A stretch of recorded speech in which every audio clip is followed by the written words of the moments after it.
Another topic that you'll be very familiar with. We're talking Victoria's Secret. Um, no, you actually have done a lot of work on this headline right now, so I'm excited to hear your perspective. But headline number three is Victoria's Secret shut down its website in response to a security incident last week.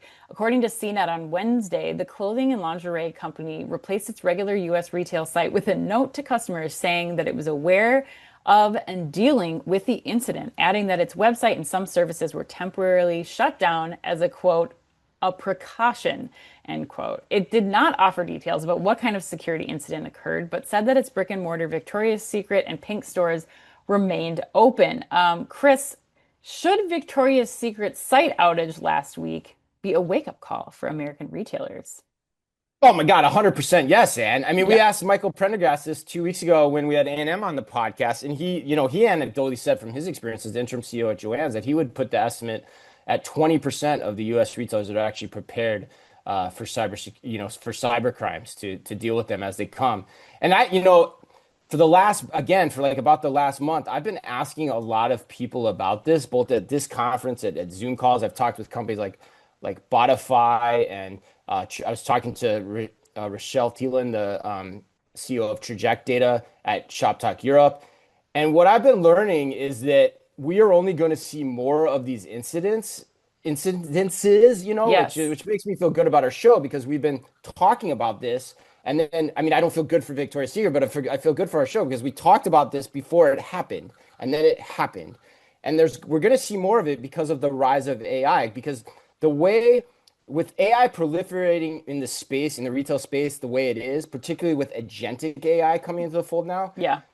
retailers and brands' websites are going to see more and more bots scraping their sites each and every day, which means when you think about it from an operations standpoint, it's going to become more and more difficult for the retailers to understand who are the good bots and who are the bad bots. But yet the overall traffic of bots to the site is going to increase exponentially. So not surprisingly, when that happens, more of the sophisticated threats are going to get through because the security systems are having to watch more things. Yeah. So the cyber criminals are smart and they know how to capitalize on recent trends better and faster than anyone. And so the retailers are going to be, it's going to be difficult for them to stop them. So I think retailers listening, if you're in this space, you probably already know this, but if you're an executive who's deciding budgets and you're a CFO trying to figure out, how much do we earmark towards what, I would probably be leaning into this a little bit more, at least conversationally in the boardrooms. Yeah, I think that was an awesome overview, Chris. And I think